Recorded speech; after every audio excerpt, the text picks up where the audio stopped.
Heal, heal, heal. Receiving insight and wisdom from dreams is common for me. I do a lot of work while I slumber, a lot of healing on myself and on others.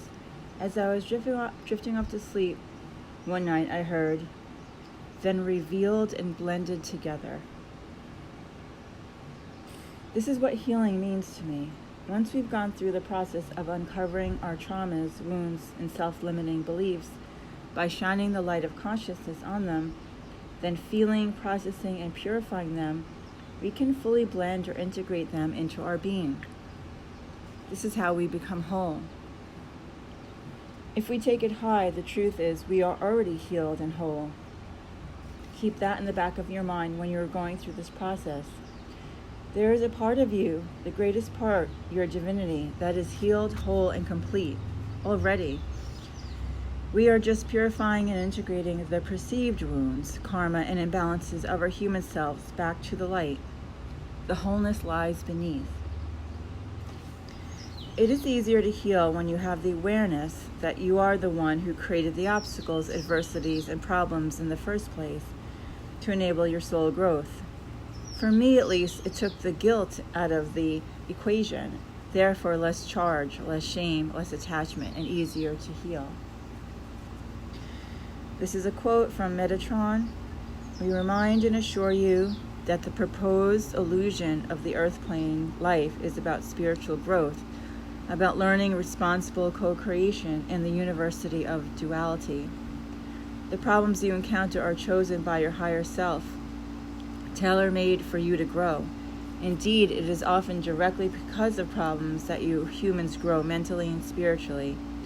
It is through the pain of confronting and resolving problems that you learn. It is not easy, but it is gratifying. Worth repeating. It is through the pain of confronting and resolving problems that we learn. It is not easy, but it is gratifying once we get to the other side. As the saying goes, you can pay me now or you can pay me later. You cannot evade your issues. You may delay them, but you will not transcend your issues, your problems, your chosen obstacles until you confront and resolve them. So remember another saying, there is no time like the present. The time to be free is now, holy lights. Until you truly face the self, you will not truly love or know the self. In self-realization, you learn to value yourself because you come to remember and know who you are, the holy light of God incarnate. When you choose to awaken to your divinity within and do this inner work, you are left with a liberating presence of your authentic, true self that no one or no thing can ever replace. Reflect and resurrect. Now we rise. You are the chooser and the chosen, the creator and the created, the dreamer and the dream. It's always good to look back for the sake of taking heed to know how far you've come. But remember, don't look back and stay back. Use the past to learn from, then move on. The only way we learn and grow is by experience. Clarity above the sea. Spirit gave me a new visualization. Feel free to use it if it calls to you. I have come full circle again. Now I'm standing on top of a boulder that is rising out of the sea, glistening with the seawater, my arms outstretched, my heart open, receiving the sun. I am rooted on top of this boulder, and I am free. The waters that encircle the boulder represent the emotional aspects of Creator Light. From the vantage point as the observer, I choose which emotions that I want to be able to swim and coalesce with. From this vantage point, I am not entangled. I can see the full film strip in its past, present, and future forms. From this vantage point, I can choose. Waters are representative of my heart center, of my deep emotional threads. My emotional trajectory runs deep on Earth. I've been in Earth for many, many lifetimes, and many of them were extreme.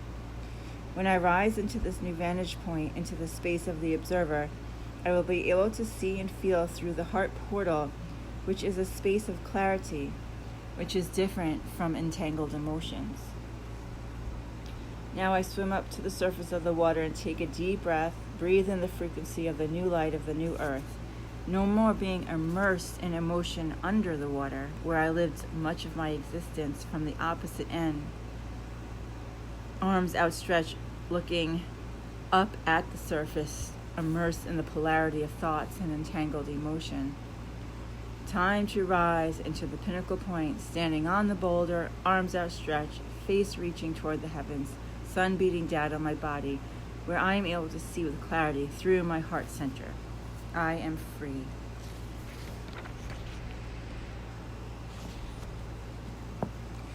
Calming the storm. One of the most challenging lessons I've had to learn, besides being in control of my unstable mind, is being in control of my emotions. And that visualization Spirit gave me was a great help.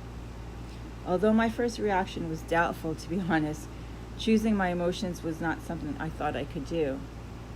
I don't know which one was more trying, controlling my thoughts or controlling my emotions. Not easy because, 1, I'm a woman, therefore emotional comes with the territory. 2, I'm a Pisces Sun, Scorpio Moon, all water, which represents the emotions. And 3, I have a lot of passion or fire in my chart. Be it as it may, I surprised myself. One day, just after I published my first sunflower, Fearless Freedom, my daughter was staying with me for a visit, and we got into it like we always did. Put the plate down. I lived in a small studio apartment in Long Island, so there was not much space for another person. But she's my daughter, so if I had been living in a cardboard box, I'd make room for her. She started doing her thing, pushing my buttons, and the place seemed smaller as she spoke. I was not in a balanced place at the moment, and I tried to communicate this to her. I had just walked in the door from doing errands with bags of stuff. I told her I was cranky and needed to eat and asked if we could talk later. She took this the wrong way, and no matter how hard I tried, we still got into it, back and forth with the bickering. I was really trying hard to remain calm and unaffected, but when she took it to another level and said, "You're a hypocrite, Mom. Just because you wrote a book doesn't mean you changed." Big trigger. I got so angry, I reactivated my first impulse that was my old typical response. I was in the kitchen, so I picked up a plate, cocked my arm back to throw it against the wall, but then something inside clicked and I put the plate down. If anyone has been in a similar situation, you know how hard it can be to walk away or actually stop an angry physical reaction when the energy is going in that direction. Anger is a very strong emotion. It takes so much willpower and inner strength, but I knew that wasn't me anymore. I was really proud of myself. My daughter was still upset and lashed out at me some more and then locked herself in the pantry, hysterically crying. I walked away and went into the other room to sit down calmly on the couch. Did I do that? Just to make sure I was really walking my talk, the universe tested me again that same day. Return to sender. One of my closest and dearest sister friends called me and started vomiting her unhealed emotions on me over the phone about how angered she was about not getting credit for editing my book. She claimed that I didn't thank her anywhere. She said she didn't feel appreciated or seen by me, and I couldn't believe I hadn't even given her a free book. I was shocked. I was still on a high from the book signing, and she was my biggest fan and cheerleader. I tried to explain myself, or rather defend myself, but it only made it worse. I got angry and raised my voice in defense. We got nowhere. We ended the call. I was deeply hurt. I couldn't believe this person, who was like a mother to me, turned on me and dumped all her stuff on me. I went to the beach to go for a walk and just sat there and cried. My inner wisdom knew it was not my stuff. I knew her so well, and I knew exactly where her hurt was coming from. It wasn't about me, because she was the only person I had thanked twice in my book. Even with that knowledge, it felt like a betrayal. It must have been dump your garbage out on Soulfire Day. I paused and thought about what I could do with all these conflicting energies. I closed my eyes, took a deep breath, and asked God and Spirit to take away the anguish I felt in my heart. It wasn't mine, and I knew it. I took a deep breath, and voila, it was gone, just like that. It was amazing. It took many years of spiritual training to get to this point. My new way of being didn't happen overnight. I've been working on myself for nearly 2 decades, but I proved to myself that change can happen.